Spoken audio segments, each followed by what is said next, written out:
저스티스 방송의 존 전도사입니다. 기도로 시작하겠습니다.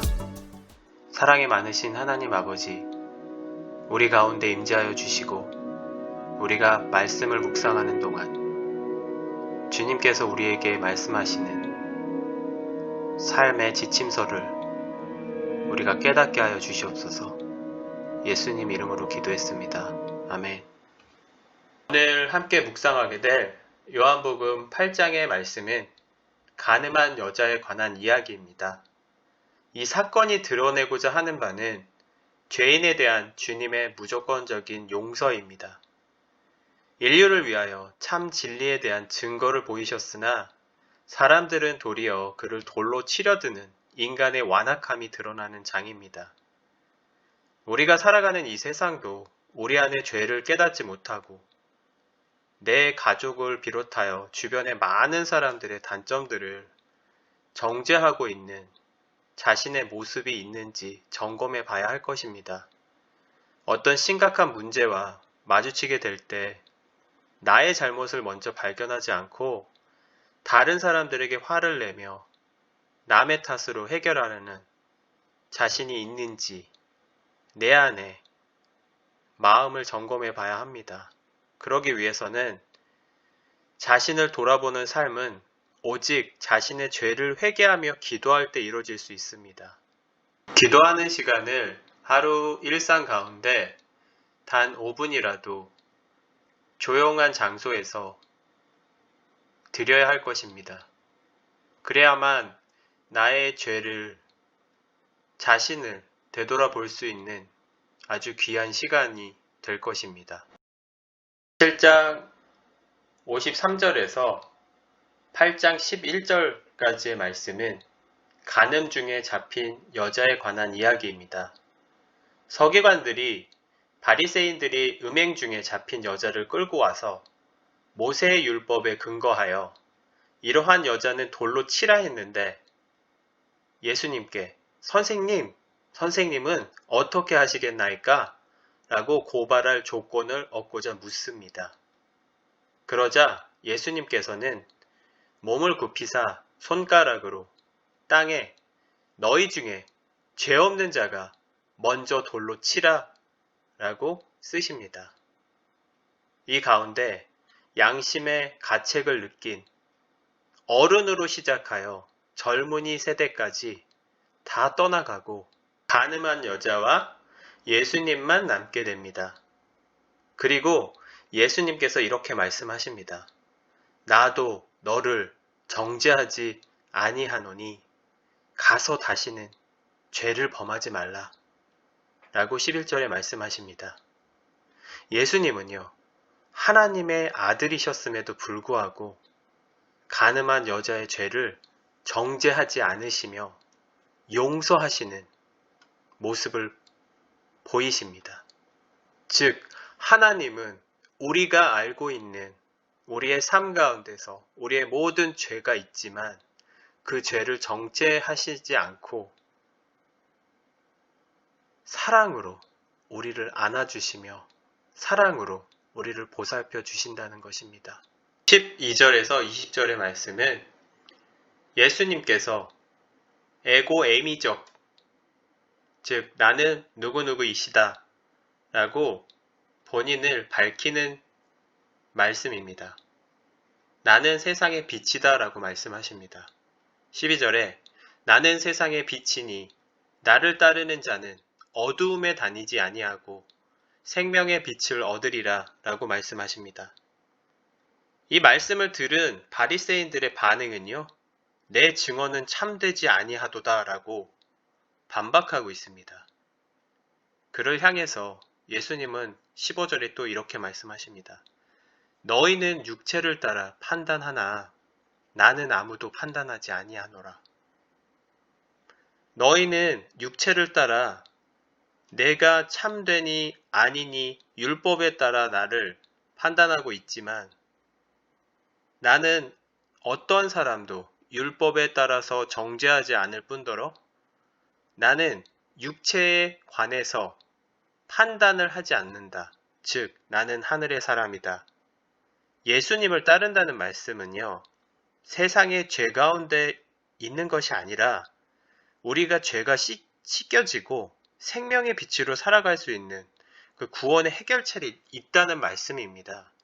즉, 육의 것이 아니라 영의 것을 예수님께서 강조하시는 그 부분입니다.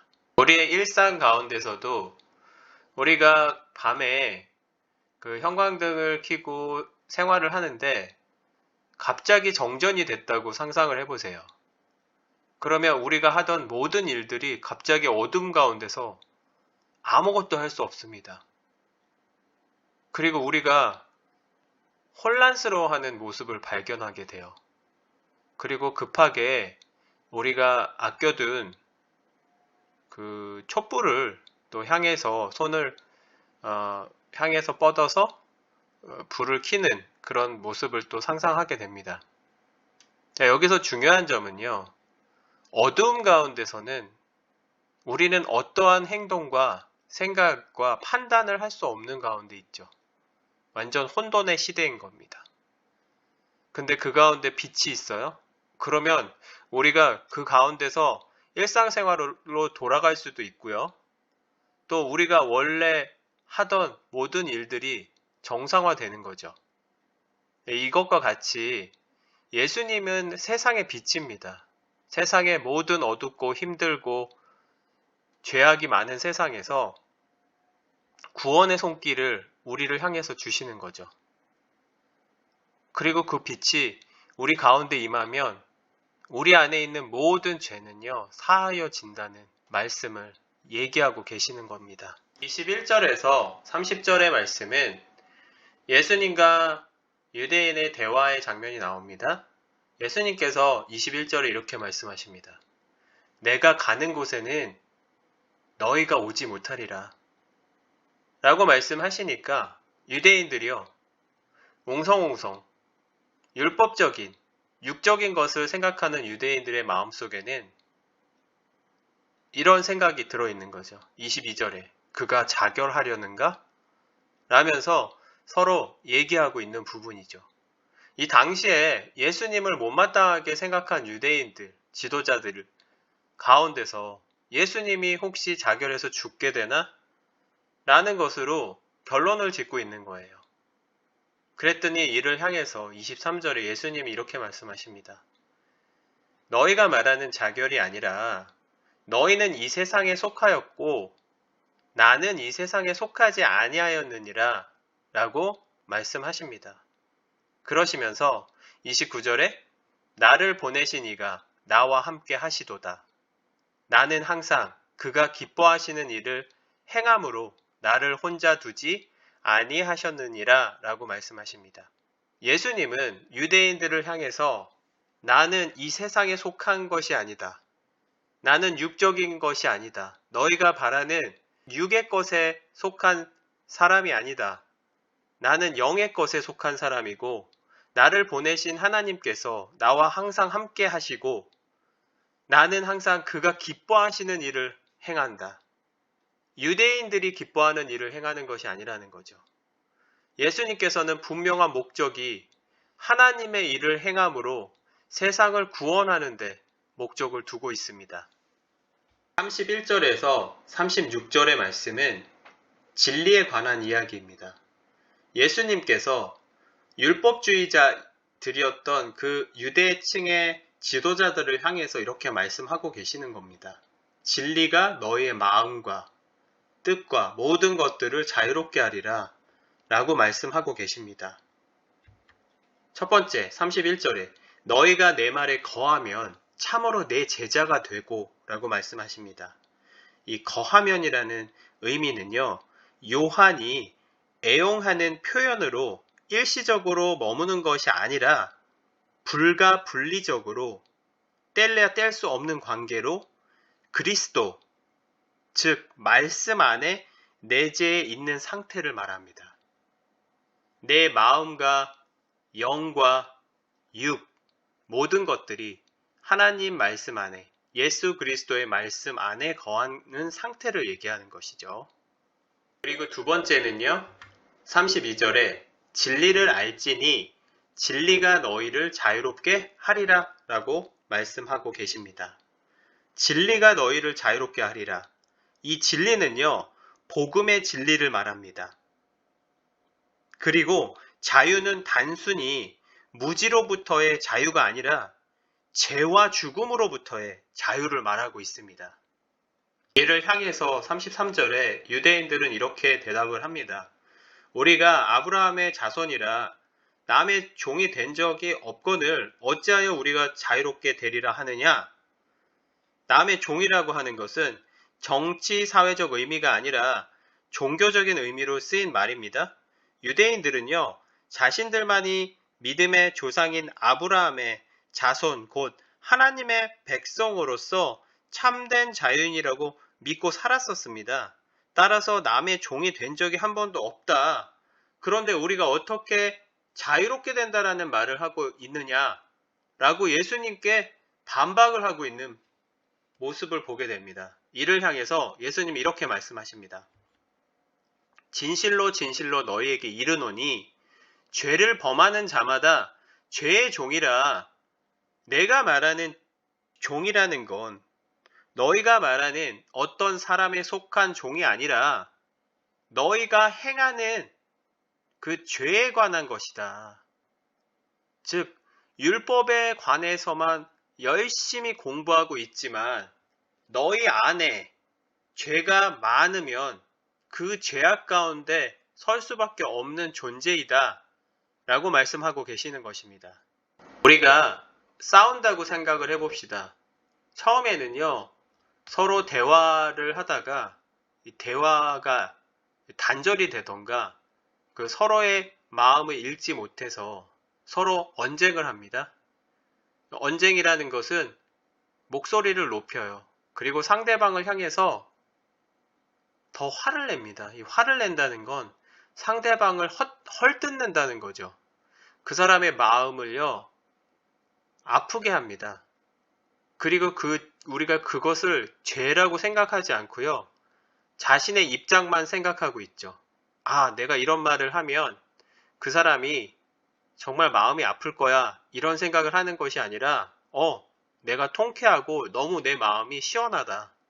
싸우고 있는 순간만큼은 저 사람이 어떤 아픔을 겪건 간에 나는 내 생각, 내 마음이 더 중요해 라면서 이 죄를 계속 키워갑니다. 그러다 보면요, 서로 언쟁이 더 커져요. 그리고 언성이 높아져요. 그러다 보면요, 실수로 물건을 집어 던지는 경우도 생깁니다. 그러다 보면 또 치고 받고 싸우는 경우도 생겨요. 이것이 더 심해지면 살인까지 일어나는 것입니다. 이 죄라는 것은요, 처음부터 우리가 죄를 의식하고 살아야 돼요. 이 죄에 대해서 무의식하게 산다면, 의식하지 않고 산다면, 우리가 죄의식을 하지 않는다면 우리는 죄의 종이 되는 것입니다. 그러니까 예수님께서 말씀하시는 건 딱 그 한 가지입니다. 죄, 너희가 그 일상생활에서 일어나는 모든 죄를 묵상하지 않는다. 묵상하고 살고 또 회개하고 하나님 앞으로 나와야 되는데 그렇지 못하다. 그래서 너희를 구원하기 위해서 예수 그리스도께서 이 세상에 계시는데 거기에 귀를 기울이지 못하는 우리들의 모습, 유대인들의 모습을 바라보시면서 하시는 말씀입니다. 37절에서 47절의 말씀은 아브라함의 자손과 마귀의 자손, 대립되는 논쟁의 관계에 대해서 얘기를 하고 있습니다. 42절에 예수님께서 이렇게 말씀하십니다. 하나님이 너희 아버지였으면 너희가 나를 사랑하였으리니 이는 내가 하나님께로부터 나와서 왔음이라. 나는 스스로 온 것이 아니요 아버지께서 나를 보내신 것이니라 라고 유대인들에게 말씀하고 계십니다. 유대인들이요, 얼만큼 예수님을 믿지 않았으면 하나님은 믿는데 예수님께서 하나님의 아들이다라는 것을 믿지 않고 있는 유대인들을 향해서 43절에 이렇게 또 말씀하십니다. 어찌하여 내 말을 깨닫지 못하느냐? 이는 내 말을 들을 줄 알지 못함이로다 라고 말씀하고 계십니다. 44절에 너희는 너희 아비 마귀에게서 났으니 너희 아비의 욕심대로 너희도 행하고자 하느니라. 그는 처음부터 살인한 자요 진리가 그 속에 없으므로 진리에 서지 못하고 거짓을 말할 때마다 제 것으로 말하나니 이는 그가 거짓말쟁이요 거짓의 아비가 되었음이라 라고 말씀하고 계십니다. 즉 진리에 서지 못한다는 말씀은요 마귀 편에 선다는 말씀이요 거짓말쟁이가 되는 것이고 거짓의 아비가 된다라는 거예요. 거짓이라는 것 자체가 악이라는 거죠. 선을 행하려면 우리는 진리 안에 거해야 된다는 말씀을 하고 계십니다. 47절에는 하나님께 속한 자는 하나님의 말씀을 듣나니 너희가 듣지 아니함은 하나님께 속하지 아니하였음이로다 라고 말씀하고 계십니다. 다시 말해서 진리에 거한다는 말씀은 하나님께서 보내신 예수 그리스도의 말씀을 듣고 우리가 진리 가운데 서야 된다. 율법 가운데 서는, 세상 가운데 서는 것이 아니라 오직 진리 가운데 하나님의 말씀, 예수 그리스도의 말씀 가운데 서는 것이다 라고 말씀하고 계시는 것입니다. 예수님의 말씀을 잘 듣고 있던 유대인들이요 48절 이렇게 대답합니다. 우리가 너를 사마리아 사람이라 또는 귀신이 들렀다 하는 말이 옳지 아니하냐? 라면서 또다시 논쟁을 합니다. 예수님께서는 49절에 나는 귀신이 들린 것이 아니라 오직 내 아버지를 공경함이거늘 너희가 나를 무시하는도다 라고 화를 내십니다. 그리고 50절에 나는 내 영광을 구하지 아니하나 구하고 판단하시는 이가 계시니라. 51절에 진실로 진실로 너에게 이르노니 사람이 내 말을 지키면 영원히 죽음을 보지 아니하리라 라고 말씀하십니다. 결론 짓습니다. 요한복음 8장은 한마디로 예수님은 이렇게 말씀하고 계십니다. 진리를 알지니 진리가 너희를 자유롭게 하리라. 이 진리는 하나님의 말씀이에요. 우리가 말씀 안에 거한다. 예수 그리스도의 말씀 안에 거한다. 이 거하는 것 자체가 우리가 진리 안에 거하는 것이고요. 이 진리 안에 거한다는 것은 악을 도모하는 것이 아니라 선 안에 있는 겁니다. 악을 도모하지 않는다는 것은 우리의 죄를 의식하면서 살아간다는 거예요. 하나님이 우리 안에 거하시려면 우리가 예수 그리스도께서 우리의 구원자이심을 믿고 또 하나님 말씀 안에 예수 그리스도의 그 말씀 안에 진리에 거하면 우리는 영생을 얻는다는 말씀입니다. 다음 시간에는요 요한복음 9장에서 하나님께서 우리를 향하신 우리가 어떤 믿음을 가지고 우리의 삶의 태도가 어떤지에 대해서 같이 함께 묵상하는 시간 가져보도록 하겠습니다.